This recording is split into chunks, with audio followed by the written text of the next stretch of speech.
Dans une salle débordante de célébration, la joie d'une femme a été volée par l'isolement. Pendant que des centaines de personnes célébraient leur réussite, elle restait invisible, piégée en marge de son propre triomphe. Mais alors, un inconnu et sa fille de 5 ans ont remarqué ce que personne d'autre ne pouvait voir. Ce qui s'est passé ensuite a défié toutes les règles sociales, brisé les attentes et prouvé que parfois, la chose la plus courageuse que vous puissiez faire est de refuser de laisser quelqu'un souffrir seul. Cette histoire va vous rappeler que les plus beaux moments naissent quand nous osons tendre la main vers ceux que le monde a oubliés. Si vous êtes prêts pour cette histoire d'inclusion et d'amour inattendu, écrivez dans les commentaires d'où vous regardez cette vidéo. La salle de banquet bourdonnait d'énergie, des diplômés en toge et toque, des familles qui prenaient des photos. La musique pompait à travers les haut-parleurs pendant que les corps remplissaient la piste de danse.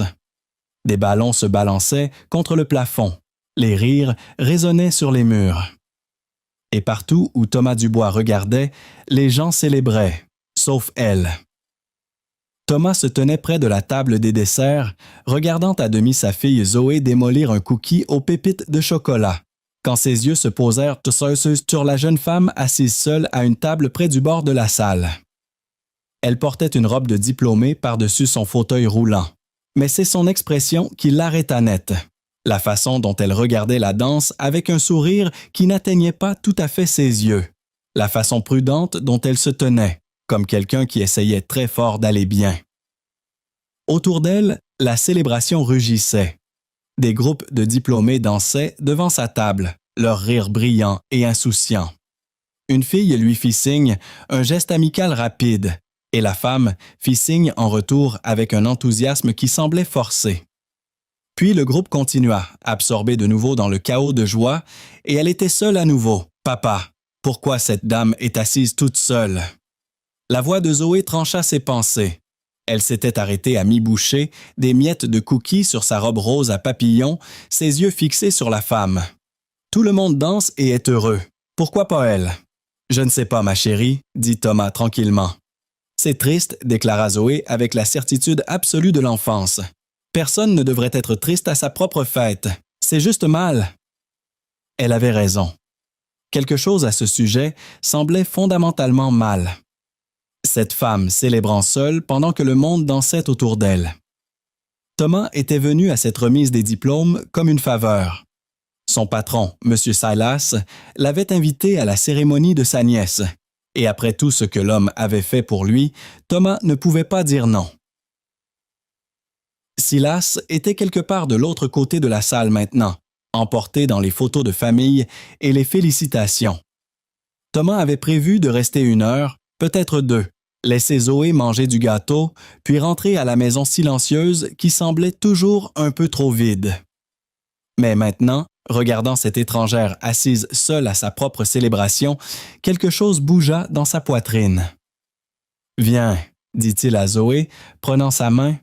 « Où on va? » « Réparer quelque chose qui ne va pas. » Ils traversèrent dans la salle, se faufilant entre les couples qui dansaient et les groupes qui bavardaient. À chaque pas, le cœur de Thomas battait plus fort. C'était fou. On n'approchait pas juste les étrangers à leur remise des diplômes. On n'interrompait pas le moment de quelqu'un avec quoi? De la pitié? De bonnes intentions qui pourraient tout empirer. Mais la petite main de Zoé dans la sienne le fit continuer à avancer, et l'image de cette femme assise seule continua à l'attirer plus près. Elle leva les yeux en les voyant approcher, la surprise clignotant sur son visage. De près, Thomas pouvait voir à quel point elle était vraiment jeune, probablement milieu de vingtaine au plus. Ses yeux étaient verts, brillants de larmes non versées qu'elle se battait clairement pour retenir. Une étiquette de nom sur sa robe indiquait « Élise Moreau, licence éducation de la petite enfance ». « Bonjour », dit Thomas, se sentant soudainement maladroit sous son regard confus. « Je m'appelle Thomas Dubois, et voici ma fille, Zoé. Nous sommes ici avec mon patron. Sa nièce a aussi été diplômée aujourd'hui. Et nous avons remarqué que vous étiez assise seule. » Élise cligna des yeux, sa composure soigneusement maintenue, se fissurant légèrement. « Oh, c'est C'est gentil de vous de le remarquer, mais ça va. Vraiment, je fais juste une pause. Ce n'est pas vrai, éclata Zoé avant que Thomas puisse parler. Elle libéra sa main et s'approcha du fauteuil roulant d'Élise, son visage déterminé. Vous avez l'air triste, et c'est votre jour spécial pour être super intelligente, donc vous n'êtes pas censé être triste. Les yeux d'Élise s'écarquillèrent, et pendant un moment, Thomas pensa qu'elle pourrait pleurer. Puis son masque soigneusement construit se brisa, et un vrai sourire perça, surpris, authentique, touché par l'honnêteté brutale que seul un enfant pouvait livrer. « Tu es très observatrice pour quelqu'un d'aussi petite, » dit Élise doucement. « J'ai presque 6 ans, » annonça fièrement Zoé. « C'est pratiquement une adolescente. » Malgré tout, Élise rit. Un son surpris et authentique qui transforma tout son visage. La fit paraître plus jeune, moins gardée. Thomas prit une respiration, s'engageant dans ce qu'il avait commencé. Ses paumes transpiraient. Ça pouvait si mal tourner. Mais le souvenir de ce sourire solitaire, la façon dont elle avait regardé tout le monde vivre pendant qu'elle restait sur la touche, le poussa en avant. « Voici la chose, » dit-il. « Je sais que nous sommes des parfaits étrangers, et ceci pourrait être complètement inapproprié, mais me laisseriez-vous avoir cette danse? » Le sourire mourut sur le visage d'Élise. Le silence s'étira entre eux, brisé seulement par la basse qui battait de la musique. Les mains d'Élise se serrèrent sur ses genoux, ses jointures devenant blanches. Quand elle parla finalement, sa voix était à peine au-dessus d'un murmure. « Je ne peux pas danser. Je veux dire, évidemment, je ne peux pas. » Elle fit un geste vers son fauteuil roulant, et il y avait quelque chose de dévastateur dans ce geste. La façon dont elle le dit comme si c'était la chose la plus évidente au monde, comme si sa limitation aurait dû être la première chose qu'il remarque. « Pourquoi pas ?» intervint Zoé, sa tête inclinée dans une confusion authentique. « Vous avez des bras, n'est-ce pas? Les bras peuvent danser aussi, regardez. » Elle procéda à faire une danse élaborée d'agitation de bras qui ressemblait à diriger la circulation pendant un ouragan. Ses baskets clignotantes flashaient à chaque mouvement. Élise rit à nouveau, mais cette fois des larmes coulèrent, glissant sur ses joues. Elle les essuya rapidement, embarrassée. « Je n'ai pas dansé depuis avant mon accident. 8 ans. Je ne sais même pas si je me souviens comment faire. 8 ans. » Thomas essaya de l'imaginer. 8 ans de rester sur la touche, de regarder tout le monde bouger pendant que vous restiez immobile. 8 ans d'être exclu de quelque chose d'aussi simple et joyeux que danser. Il s'accroupit pour être au niveau de ses yeux, ses genoux protestant légèrement. « Moi non plus. Je n'ai pas dansé depuis que ma femme est morte. Elle m'est morte il y a 5 ans. » Les mots sortirent avant qu'il puisse les arrêter. Il ne parlait jamais de Stella avec des étrangers. Ne mentionnait jamais le trou béant que sa mort avait laissé dans sa vie. La façon dont le chagrin avait réécrit tout ce qu'il pensait savoir sur être humain. Mais quelque chose dans la vulnérabilité brute d'Élise exigeait l'honnêteté en retour. Mais je pense que peut-être c'est exactement pourquoi nous devrions, parce que nous méritons tous les deux de faire partie de la célébration, votre célébration. Il tendit sa main. Élise la fixa. Thomas pouvait voir la guerre qui se passait dans ses yeux. La peur luttant contre l'espoir. Des années de rester sur la touche, combattant le désir désespéré d'être incluse. Ses mains tremblaient sur ses genoux. « Comment est-ce que ça marcherait même? » chuchota-t-elle. « Je tiendrai vos mains, » dit simplement Thomas. « Et nous bougerons avec la musique. C'est tout ce qu'est vraiment danser, n'est-ce pas? Bouger ensemble. » La musique changea pour quelque chose d'entraînant, pétillant autour d'eux. Et la célébration continua, inconsciente du petit moment de tension et de possibilité. Très lentement, comme si le mouvement pourrait briser quelque chose de précieux, Élise tendit la main et plaça ses mains dans celles de Thomas. Elle tremblait, tout son corps tremblait. Thomas se leva doucement, tirant ses mains vers le haut avec lui, et commença à se balancer au rythme. Ça semblait absurde au début, maladroit et exposé. Il devait avoir l'air ridicule, lui debout là tenant ses mains pendant qu'elle était assise dans son fauteuil roulant. Mais alors, il attrapa les yeux d'Élise et les tint. Ils bougèrent ensemble, se balançant au rythme. Thomas leva leurs mains jointes de haut en bas, d'un côté à l'autre, suivant la musique. La respiration d'Élise était peu profonde, rapide, mais lentement. Alors que les secondes s'étirèrent en 1 minute, quelque chose changea dans son expression. La peur s'apaisa. La tension dans ses épaules se détendit. Et là, perçant comme le soleil à travers les nuages, était la joie. Vraie joie sans garde. « C'est fou », dit Élise, mais elle souriait à travers ses larmes. « Les meilleures choses le sont habituellement », répliqua Thomas. Zoé dansait en cercles autour d'eux, sa robe tournoyant, ses chaussures clignotantes flashant à chaque pas. « Voyez, les bras peuvent danser. J'avais raison. J'ai toujours raison sur la danse. » La chanson remplit l'espace entre eux. Pas une danse lente, pas une danse traditionnelle, mais quelque chose d'entièrement leur.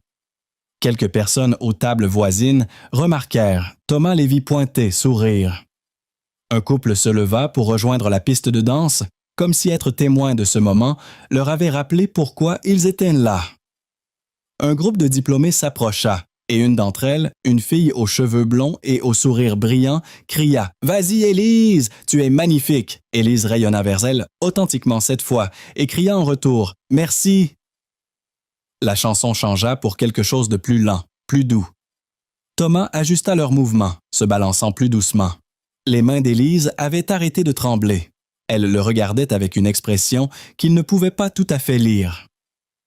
Gratitude, mélangée avec quelque chose de plus profond, quelque chose qui ressemblait à la première fissure dans un mur qui avait été construit sur des années de déception et d'exclusion.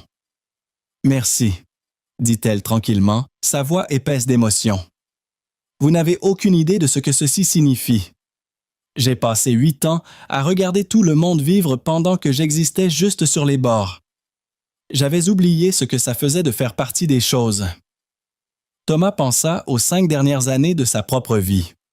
Les matins tôt et les nuits tardives, l'épuisement qui allait jusqu'aux os, la peur constante qu'il échouait avec sa fille, la solitude qui était devenue si familière qu'il oubliait parfois qu'elle était là. « Vous ne devriez pas être sur les bords, pas aujourd'hui, jamais. Vous venez juste d'obtenir un diplôme universitaire. Vous devriez être au centre de cette célébration. » Quand la chanson se termina, Thomas libéra soigneusement ses mains. Élise essuya ses yeux, riant d'elle-même du mascara qui coulait probablement sur ses joues. « Je ressemble probablement à un désastre, dit-elle. Vous ressemblez à quelqu'un qui vient d'être diplômé de l'université et qui a dansé pour la première fois en 8 ans. C'est plutôt incroyable. »« Est-ce qu'on peut avoir plus de cookies maintenant ?» demanda Zoé, pratique comme toujours, tirant sur la manche de Thomas. « Parce que danser, ça donne faim, et j'en ai eu qu'un seul, et c'est pas beaucoup du tout. » Élise rit, le son plus léger qu'avant, moins chargé de tristesse. « C'est une logique solide. » Thomas sourit et commença à se détourner. Ils avaient fait ce pourquoi ils étaient venus. Sortir quelqu'un de l'isolement pour quelques minutes. C'était assez? Ça devait être assez. Les étrangers à une remise des diplômes ne devenaient pas plus qu'un geste et un bref souvenir. « Attendez !» La voix d'Élise l'arrêta à mi-pas. Quand il se retourna, elle sortait son téléphone d'un petit sac attaché à son fauteuil roulant. Ses joues rougirent de rose. « Est-ce que je pourrais peut-être avoir votre numéro? J'aimerais vous remercier correctement, peut-être vous offrir un café ou quelque chose. » Thomas la fixa, surpris. Zoé attrapa immédiatement sa main et tira dessus. « Dis oui, papa. Mademoiselle Élise a besoin d'amis qui sont pas tristes. Et toi, tu as besoin d'amis aussi, parce que tu travailles toujours et tu es ennuyeux. » « Zoé, tu n'as pas besoin de me remercier, » dit Thomas à Élise, ignorant l'évaluation brutalement honnête de sa vie sociale par sa fille. « Je sais, » dit rapidement Élise, « mais j'aimerais quand même. Et honnêtement, j'aurais besoin d'un ami qui comprend ce que ça fait de se sentir à l'extérieur en regardant à l'intérieur. Thomas comprenait ce sentiment plus qu'elle ne le savait. Les années depuis la mort de Stella avaient été une masterclass d'existence en marge, aux réunions parents-professeurs où tous les autres venaient en couple, aux fêtes d'anniversaire où il était le seul papa célibataire, dans un monde conçu pour les pères quand il était douloureusement, définitivement singulier. Il sortit son téléphone et lui donna son numéro. 3 jours plus tard, son téléphone vibra pendant qu'il était plongé jusqu'au coude dans le câblage électrique sur un chantier. « Café ce week-end, c'est moi qui paye. » Avertissement. Je suis très difficile sur la qualité du café. Élise. Thomas fixa le message, un sourire tirant ses lèvres malgré lui. Ça sonne bien. Aussi, avertissement. Ma fille voudra probablement venir. Elle est très difficile pour s'assurer que vous n'êtes plus triste. Thomas. Parfait. Elle peut être mon inspecteur de bonheur. Samedi à 10 heures, il y a un café sur la rue Haute avec une bonne accessibilité. À samedi. Le samedi matin arriva avec Zoé qui rebondissait sur les murs d'excitation. Elle avait choisi sa tenue la veille au soir, un hoodie vert et son jean préféré. Est-ce que mademoiselle Élise va être notre amie pour toujours? Demanda Zoé dans la voiture, balançant ses jambes si fort que ses baskets cognaient le siège de Thomas. Je ne sais pas, ma chérie, on prend juste un café. Mais elle est gentille, non? Et elle t'aime bien. On se connaît à peine. Mais tu as dansé avec elle, ça veut dire quelque chose. Tu disais ça à propos de maman aussi. Les mains de Thomas se serrèrent sur le volant. Zoé avait été un bébé quand Stella était morte. Elle ne se souvenait pas de sa mère. Tout ce qu'elle savait sur Stella venait des photos et des histoires de Thomas. Souvenirs soigneusement sélectionnés conçus pour donner à Zoé un sentiment de connexion avec la femme qui avait tout donné pour l'amener au monde. Ce que Thomas disait rarement à Zoé, c'est comment Stella avait développé des complications sévères pendant l'accouchement. Comment ce qui aurait dû être le jour le plus heureux de leur vie s'était transformé en chirurgie d'urgence et organes défaillants. Comment Stella avait tenu leur fille juste 3 heures précieuses avant que son corps abandonne. Choc septique que son système ne pouvait pas combattre.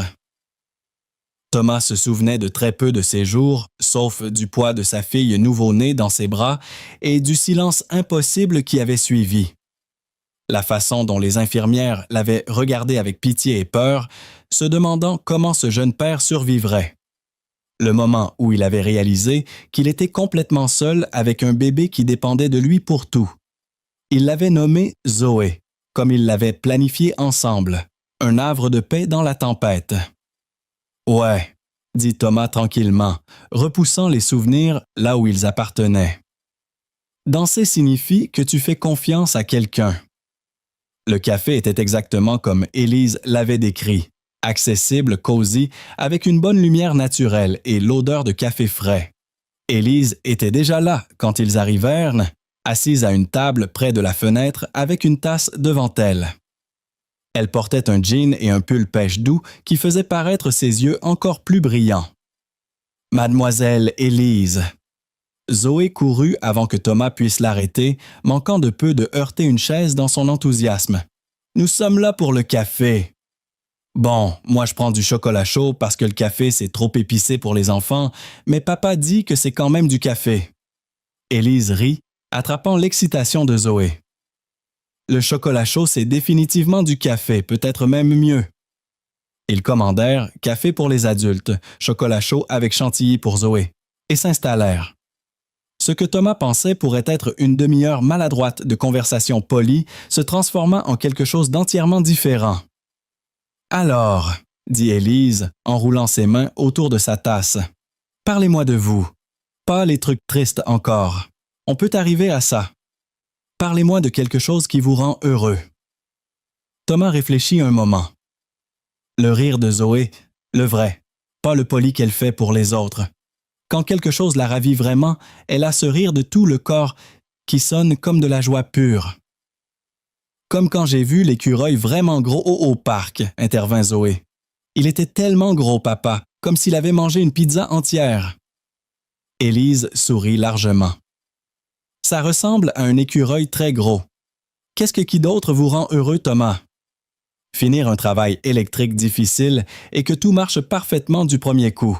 Ce moment où les lumières s'allument et tu sais que tu as eu juste. Il marqua une pause. Et vous? Honnêtement, les enfants. C'est pourquoi j'ai fait de l'éducation. Les enfants n'ont pas de filtre. Ils n'ont pas encore appris les préjugés. Quand je fais mon stage d'enseignement, les enfants demandent une fois à propos de mon fauteuil roulant. Habituellement quelque chose comme « Pourquoi tu as des roues ?» Et puis ils passent à autre chose. Pour eux, c'est juste un autre fait sur moi, comme avoir des cheveux blonds ou des yeux verts. Elle prit une gorgée de son café. Les adultes sont différents. Les adultes soit évitent complètement de me regarder, soit ils fixent. Ils parlent à la personne avec qui je suis au lieu de me parler directement. Ils supposent que je suis mentalement handicapé en plus d'être physiquement handicapé. Ou ils vont dans l'autre direction et me traitent comme si j'étais inspirante juste pour exister. Ça semble épuisant, dit Thomas. Ça l'est. Certains jours plus que d'autres. L'expression d'Élise s'adoucit. Mais alors quelqu'un comme vous arrive et me demande de danser, et ça me rappelle que tout le monde n'a pas peur de sortir de sa zone de confort. Zoé avait fini son chocolat chaud et colorait maintenant sur une carte que le café avait fournie. Thomas et Élise tombèrent dans une conversation plus facile. Livres qu'ils avaient lus, émissions qu'ils avaient regardées, endroits où ils avaient vécu. Thomas apprit qu'Élise avait grandi à Marseille, qu'elle manquait parfois la Méditerranée, mais était tombée amoureuse des saisons de Lyon. Élise apprit que Thomas avait vécu à Lyon toute sa vie, que sa mère l'avait aidé à l'élever comme parent seul aussi, après que son père soit parti quand Thomas avait 7 ans. C'est pour ça que vous êtes si doué, parce que vous avez regardé votre maman le faire? Peut-être. Elle m'a enseigné qu'aimer son enfant signifie se présenter. Même quand tu es épuisé, même quand tu ne sais pas ce que tu fais, tu continues juste à te présenter. Vous êtes un bon papa, dit Élise tranquillement. Zoé a de la chance de vous avoir. Les mots frappèrent plus profond que Thomas ne s'y attendait. Il était si habitué à se sentir comme s'il échouait, oubliant les autorisations de sortie, en voyant Zoé à l'école avec des chaussettes dépareillées, survivant avec des plats surgelés et des plats à emporter plus de soir qu'il ne voulait l'admettre. « Merci, dit Thomas. Ça signifie beaucoup. » 4 heures s'évaporèrent comme des minutes. Quand ils quittèrent finalement le café, Zoé dormait à moitié sur l'épaule de Thomas, épuisée par son pic de sucre et l'excitation de la matinée. « Est-ce qu'on peut refaire ça? » demanda Élise alors qu'il se tenait près de sa camionnette, un véhicule modifié avec des commandes manuelles. « J'aimerais ça. Mais peut-être la prochaine fois juste nous deux. Ma maman peut garder Zoé. » Les yeux d'Élise s'écarquillèrent légèrement. « Comme un rendez-vous. »« Ouais, » dit Thomas, sentant son courage rattraper ses mots. « Comme un rendez-vous. » Un sourire lent s'étendit sur le visage d'Élise. « J'aimerais vraiment ça. » Leur premier vrai rendez-vous était le vendredi suivant. Thomas était nerveux d'une façon qu'il n'avait pas été depuis le lycée. Changeant de chemise 3 fois, vérifiant ses cheveux dans chaque surface réfléchissante, arrivant au restaurant 10 minutes en avance et restant assis dans son camion à se donner un pep talk. Le restaurant était le choix d'Élise, un endroit italien dans le 6e arrondissement avec une bonne accessibilité et, selon Élise, les meilleurs gnocchis que vous goûterez jamais. Thomas attendit près de l'entrée, regardant des couples et des groupes filtrés, se demandant si c'était fou.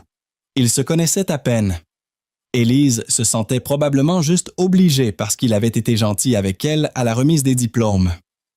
Puis il la vit roulant sur le trottoir et tous ses doutes s'évaporèrent. Elle portait une robe bleue qui faisait ressortir le blond de ses cheveux. Quand elle le repéra, tout son visage s'illumina. Bonheur authentique qui effaça la prudence gardée qu'il avait vue à la remise des diplômes. « Salut », dit-elle, légèrement essoufflée.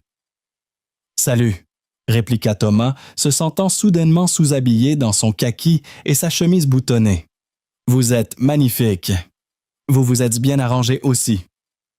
À l'intérieur, l'hôtesse les conduisit à une table près de l'arrière, plus tranquille, plus intime que la section avant bourdonnante. Ils commandèrent du vin, puis de la nourriture, et tandis que les assiettes de pâtes et de pain arrivaient, ils tombèrent dans le genre de conversation qui faisait disparaître le reste du restaurant. Élise lui parla de son accident plus en détail. Le lac, les amis avec qui elle était, le moment d'impact qui changea tout. J'étais sous l'eau peut-être 30 secondes avant que quelqu'un me sorte, dit-elle, twistant les gnocchis sur sa fourchette. Mais en ces 30 secondes, je savais que quelque chose était catastrophiquement mal. Je ne pouvais pas sentir mes jambes, ne pouvais pas les bouger. Je me souviens avoir pensé très clairement, c'est comme ça que ma vie se termine. Mais elle ne s'est pas terminée. Non, elle est juste devenue complètement différente. Élise prit une gorgée de vin. La première année était la plus difficile. Apprendre à vivre dans un corps qui ne marchait plus comme avant. Réapprendre tout. Comment s'habiller, comment se doucher, comment exister dans un monde qui n'était pas construit pour les fauteuils roulants. Et le deuil, faire le deuil de la vie que je pensais avoir. Elle leva les yeux vers lui. Mais vous comprenez ça, n'est-ce pas? Devoir faire le deuil d'un avenir que vous pensiez certain. Thomas hocha lentement. Quand Stella est morte, ce n'était pas juste la perdre elle. C'était perdre tout ce qu'on avait prévu. La vie qu'on était censé construire, la famille qu'on était censé élever ensemble. Soudainement, j'étais seul avec un nouveau-né, et chaque chose que j'avais imaginée sur la paternité était différente. « Est-ce que vous le regrettez jamais? » demanda tranquillement Élise. « Pas Zoé. Je sais que vous l'aimez. Mais la situation, être forcé dans la parentalité seule. » « Parfois, » admit Thomas. C'était la première fois qu'il le disait à haute voix. « Parfois je suis en colère que Stella m'ait laissé faire ça seule, ce qui est irrationnel parce qu'elle n'a pas choisi de mourir. Mais le chagrin n'est pas rationnel. Parfois je vois des couples à l'école de Zoé et je ressens cette vague de ressentiment qu'ils puissent partager la charge, qu'ils aient quelqu'un pour prendre le relais quand ils sont épuisés. » Il marqua une pause, poussant la nourriture dans son assiette. Mais alors je regarde Zoé, et je pense que si je pouvais revenir en arrière et choisir une vie différente, une où Stella vivait, mais Zoé n'existait pas exactement comme elle est maintenant, je ne l'échangerais pas, parce que Zoé est parfaite. Elle est drôle et gentille, et voit le monde de cette façon belle et non compliquée. C'est l'amour, dit doucement Élise. L'amour vrai? Pas le genre facile, mais le genre qui choisit de rester même quand c'est dur. La conversation passa à des choses plus légères. L'obsession récente de Zoé pour les dinosaures, la bataille en cours d'Élise avec son serveur de prêts étudiants, leur amour partagé d'émissions de télé-réalité terribles qu'il n'admettrait jamais regarder. Quelque part entre le dîner et le dessert, Élise tendit la main à travers la table et prit celle de Thomas. Il regarda leurs mains jointes, ses doigts plus petits que les siens, sa prise étonnamment forte. « Merci pour ceci, dit-elle, pour me voir. Pas le fauteuil roulant, pas le handicap, moi. Merci de m'avoir donné une raison de mettre un vrai pantalon au lieu de passer le vendredi soir à regarder la Reine des Neiges pour la 500e fois, répliqua Thomas. Et Élise rit. Quand ils quittèrent maintenant le restaurant, Thomas accompagna Élise à sa camionnette. L'air nocturne était frais, portant le parfum de fleurs d'été tardives des jardinières à proximité. Ils s'attardèrent près de la porte conducteur, aucun des deux tout à fait prêt pour que la soirée se termine. « J'ai passé un très bon moment, » dit Élise. « Moi aussi. Puis-je être honnête sur quelque chose?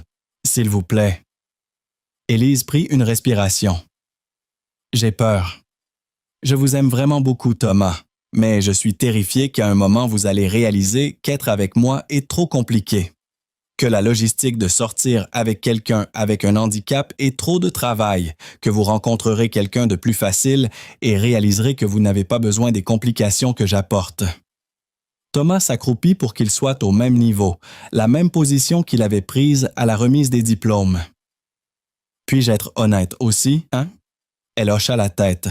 « J'ai peur aussi.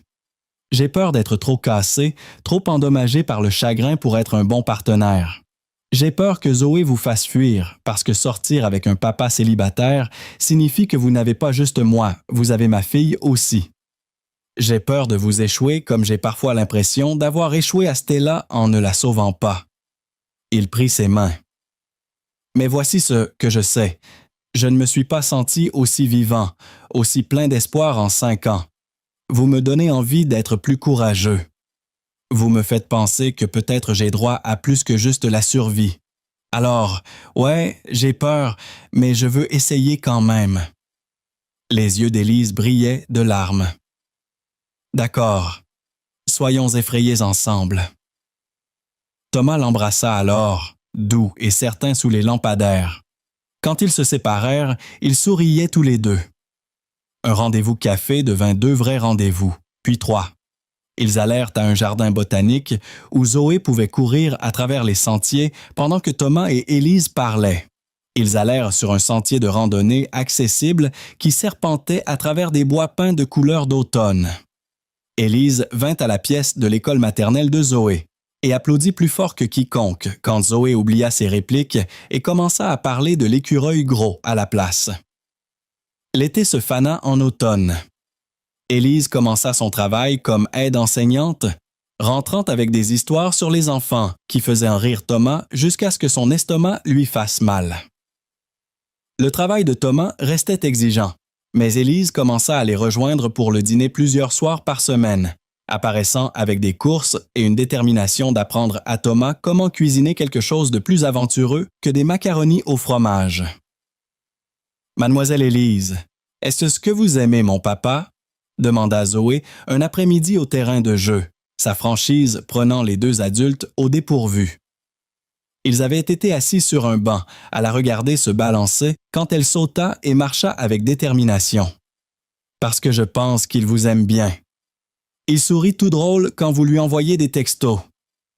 Les joues d'irritude d'Élise rougirent de rose. « J'aime beaucoup ton papa. »« Bien, » dit sérieusement Zoé, « parce qu'il a besoin de quelqu'un pour le rendre moins seul. Et vous avez besoin de quelqu'un aussi. Donc c'est parfait, c'est juste des maths. » Après que Zoé soit retournée au balançoire, Élise se tourna vers Thomas. « Est-ce qu'elle résout toujours des situations émotionnelles complexes avec les mathématiques? »« À peu près, » dit Thomas. « Elle tient ça de sa mère. Stella était comptable. Tout dans la vie pouvait être résolu avec des chiffres et la logique. Femme intelligente. Ouais, elle l'était. » Ils s'assirent dans un silence confortable regardant Zoé jouer. Thomas réalisa que c'est ce qui lui avait manqué. Pas juste la romance, mais le partenariat. Quelqu'un avec qui partager les petits moments, les après-midi ordinaires qui composaient la plupart de la vie. Élise ne tolérait pas juste Zoé. Elle l'appréciait vraiment, s'engageait avec son imagination, la traitait comme une personne entière avec des pensées et sentiments valides. Un soir de septembre, ils étaient assis sur un banc devant leur magasin de glace habituel. Zoé chassait les pigeons avec la détermination d'une personne qui croyait vraiment qu'en attraper un était possible. Le soleil couchant peignait tout en or et ambre. Le cœur de Thomas battait. Il pensait à ceci depuis des semaines, les mots construisant la pression dans sa poitrine jusqu'à ce qu'il pense qu'il pourrait exploser. « Je vous aime », dit-il. Les mots restaient en suspendus dans l'air entre eux. Élise se tourna vers lui lentement, ses yeux écarquillés. « Quoi? »« Je vous aime », répéta Thomas, sa voix plus stable maintenant. « Je suis terrifié et je ne sais pas ce que je fais, mais j'avais besoin que vous le sachiez. J'aime la façon dont vous écoutez Zoé, comme si ses histoires comptaient. J'aime comment vous ne laissez pas le monde vous rendre plus petite. J'aime votre force et votre vulnérabilité et la façon dont vous me défiez d'être meilleure. Je vous aime, Élise. Et j'ai peur hors de mon esprit, mais j'ai plus peur de ne pas vous le dire. » Des larmes glissèrent sur les joues d'Élise. Pour un long moment, l'estomac de Thomas chuta. Il avait mal calculé. Elle ne ressentait pas la même chose. Il avait tout gâché. Puis Élise tendit la main et prit sa main. « Je t'aime aussi. Je t'aime depuis ce deuxième rendez-vous café quand tu as remarqué que j'avais du mal à atteindre quelque chose sur une étagère haute et tu n'en as pas fait tout un plat, tu l'as juste tranquillement pris pour moi. Quand tu as traité mon fauteuil roulant comme un fait, pas une tragédie. Quand tu m'as vu comme une personne entière, pas un problème à résoudre ou un cas de charité. Elle serra sa main plus fort. J'ai peur aussi.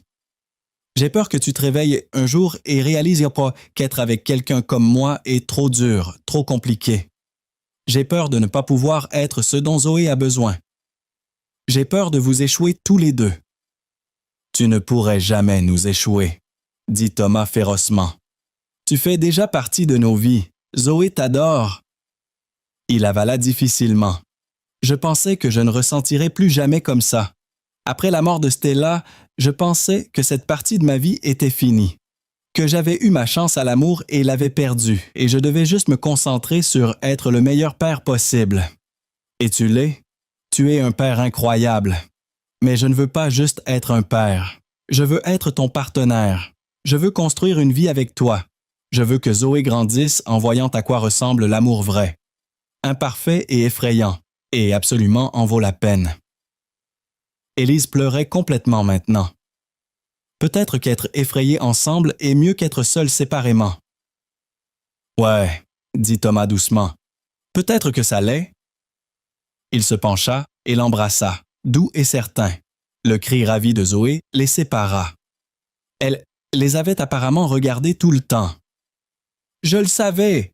cria Zoé, courant vers eux, les bras grands ouverts. « Je vous avais dit que c'était des maths. Maintenant, on peut avoir un chiot. » Thomas et Élise rirent, tirant Zoé dans un câlin entre eux. Cette petite fille féroce qui avait remarqué ce que personne d'autre ne pouvait voir, qui avait exigé que la solitude ne soit pas autorisée à gagner, qui avait d'une façon ou d'une autre su exactement ce dont ils avaient tous les trois besoin. Si vous aviez demandé à Thomas Dubois ce qu'il imaginait quand il pensait à demander quelqu'un en mariage, il n'aurait pas imaginé le faire dans une cafétéria d'hôpital à 3 heures du matin. Mais la vie lui avait appris que les meilleurs moments ressemblaient rarement à ce que vous planifiez. Élise avait eu un accident de voiture mineur. Quelqu'un avait grillé un feu rouge, percutant sa camionnette accessible. Elle allait bien, surtout. Côte meurtrie, un peu de coups du lapin, secouée mais vivante. Thomas avait reçu l'appel pendant qu'il mettait Zoé au lit et avait immédiatement appelé sa mère pour qu'elle vienne rester avec elle, pendant qu'il se précipitait à l'hôpital. Il avait trouvé Élise aux urgences, épuisée et souffrant, mais essayant d'être courageuse. Il l'avait gardée en observation, et Thomas avait refusé de partir. Quelque part vers 2 heures du matin, après qu'Élise soit finalement tombée dans un sommeil agité, Thomas était allé à la cafétéria pour un café terrible. C'est là que ça le frappa. Assis seul sous des lumières fluorescentes, avec une tasse en polystyrène réchauffant ses mains. La vie était fragile, l'amour était fragile. Chaque moment était du temps emprunté, et il en avait fini d'avoir peur. Il alla à la boutique de cadeaux de l'hôpital fermée, mais il amadoua un concierge de le laisser regarder autour et trouva un collier d'argent délicat avec un petit pendentif en forme de boussole. Quand Élise se réveilla quelques heures plus tard, Thomas était assis à côté de son lit, le collier dans sa main. « Épouse-moi », dit-il sans préambule. Élise cligna des yeux, confuse et probablement encore droguée. « Quoi ?» « Épouse-moi », répéta Thomas. « Je n'ai pas de bague. J'ai ce collier qui coûte 20 € de la boutique de cadeaux de l'hôpital, mais je demande quand même parce que cette nuit m'a rappelé que rien n'est de garanti et je ne veux pas gaspiller un autre jour à avoir trop peur de demander ce que je veux. Je te veux. Je nous veux. Je veux construire une vie où Zoé grandit avec nous deux, où nous faisons face à tout ensemble. » Il tint le collier, une boussole, parce que tu m'as aidé à retrouver ma direction. Tu m'as aidé à me souvenir que j'ai le droit de vouloir plus que juste survivre. Élise pleurait à nouveau, mais elle souriait aussi. Tu me demandes en mariage dans un hôpital. Je te demande en mariage dans un hôpital. C'est parfait, chuchota Élise. Oui, je t'épouserai. Thomas mit le collier autour de son cou avec des mains tremblantes, puis embrassa son front, ses joues, ses lèvres. Dehors, l'aube se levait sur Lyon, peignant le ciel en nuances de rose et d'or. Ils se marièrent le printemps suivant dans la salle de banquet universitaire, où ils s'étaient rencontrés pour la première fois. Zoé était la fille d'honneur, portant une robe avec des papillons parce que certaines choses étaient destinées à faire le cercle complet. La mère de Thomas pleura pendant toute la cérémonie. Monsieur Silas était là rayonnant de fierté, disant à quiconque voulait l'entendre qu'il avait su dès le début que ces deux-là étaient faits l'un pour l'autre. La famille d'Élise avait volé d'Arizona, sa jeune sœur servant de demoiselle d'honneur. Mais le moment qui comptait le plus était la première danse. Le DJ joua leur chanson, la même track pop entraînante qui jouait à la réception de diplôme presque 2 ans plus tôt. Thomas marcha où Élise était assise dans son fauteuil roulant, magnifique dans sa robe blanche, ses cheveux blonds couronnés de petites fleurs. Il tendit ses mains. Élise plaça les siennes dans les siennes, et ils bougèrent ensemble exactement comme ils l'avaient fait cette première fois, se balançant à la musique, leurs mains levées de haut en bas, d'un côté à l'autre. Mais cette fois, il n'y avait pas de peur, pas d'incertitude, juste 2 personnes qui s'étaient trouvées dans un moment de solitude et avaient choisi encore et encore de continuer à se choisir.